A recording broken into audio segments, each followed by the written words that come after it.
Hi, I'm Justin Miller, Staff Sergeant in the United States Army, served 11.5 years with 2 tours in Iraq. Growing up as a kid, I always wanted to serve. I've had a lot of family that has served, a lot of uncles, grandparents. But then my senior year, 9/11 happened. As I was walking into my English class, seeing those buildings on fire just lit a fire inside me, and I knew from that moment I was going to serve. Went to Korea for 11 months and then went to Iraq for 12 months. I was 20 years old when I was in Iraq, and it was a rude awakening getting over there and seeing those things you see in movies. You think it only happens in movies until you're there. On November 11th, we were in Sector QRF, and a little boy's laying there motionless. A piece of shrapnel hit him in the head. And I looked away and saw a blood trail where that trail led to the girl who was crawling and reaching towards me. I couldn't look at that anymore because I yelled for help. And when they came over, they told me we had too many casualties we couldn't worry about them. So I looked over the 1 o'clock, and there was a man carrying a child that was also hit by shrapnel. The shrapnel tore open his stomach, and his dad was holding him. I was told once again that we had too many casualties of our own, that we couldn't worry about them, and we weren't sure if that man had a suicide vest. Yelled for him to stop. He wouldn't, and I was told to fire a warning shot. When I fired that warning shot, that man collapsed.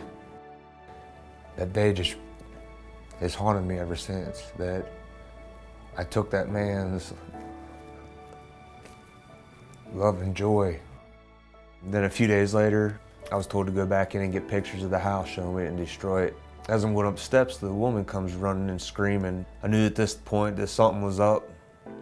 I walk out into the alleyway and I realized that there's a crowd of Iraqis and there's not a single American in sight. If I was looking left, they started coming at me to the right. I'd turn around, I was muzzle thumping them, shoving them off with my weapon. As I'm shoving them off to the right, they'd come at me from the left. Got caught back up with my men, and continued on. We got back from that deployment in August '05. I was told that I had PTSD and that I needed to go get help for it. At this time, I didn't even know what PTSD was. They said, once you get diagnosed with PTSD, then that's it. The Army doesn't need you. You're non-deployable. They're just going to kick you out. So I didn't go get help. I tried to deal with it on my own. They say drink water, drive on. One night I had a nightmare, and because of the medication that I was coming off of, I was already gone about 10 days with only getting 2 to 3 hours of sleep a night. I was left in sector, and as I was being chased, and when I came to the T intersection and I looked right, instead of them seeing me, I got knocked out. As I laid there, my vision became clear, and I was now bound to a chair in front of a camera. They started beheading me, and I couldn't wake up. When my head hit the floor, looking at my body without a head on it, so when I finally was able to wake up, and I jumped up and I was covered in sweat. Couldn't breathe, ran to the bathroom, started throwing up, and came back. I was sitting on the edge of my bed, and I looked at my nightstand and looked at my pistol. The only thing that stopped me that night was there wasn't a round in the chamber. And after the 5th time, I called the VA. I was like, look, I said I about killed myself this morning. I'm falling apart, I need help. And I was put on a brief hold and come back and was made an appointment for 2 days later. I just felt abandoned.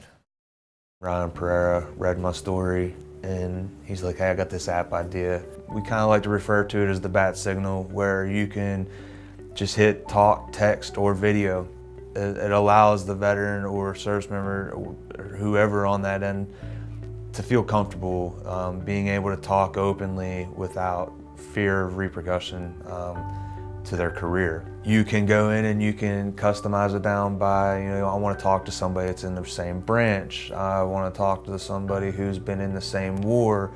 I want to talk to somebody who is active duty. I want to talk to a male or a female. We felt that if you were to connect to somebody who's walked, talked, breathed, tasted, smelled, heard the same things in the same place you have, that you're more likely going to connect and have that bond, the instant camaraderie. In that app, it's set up so once you've talked to somebody, you can save that person as a favorite. There's also different categories where, we'll have our mindfulness, where, we've partnered with Headspace, where they give our users a free year of Headspace. It's the world's leading meditation app, trying to basically make a one-stop shop where, a veteran or service member can come and they can find resources where to get help. At the palm of their hand, it's somebody that's willing to listen, somebody that's not getting paid, somebody who just wants to let you know that you're loved, how important you are and how needed you are, and is willing to listen for no paycheck. They're not there to get paid, they're not there to be known, they just care about you and care about helping you get through those 5-10 minutes, couple hours through that night, whatever it is that's going on. They just want to help you get to the next day and help you continue to drive on.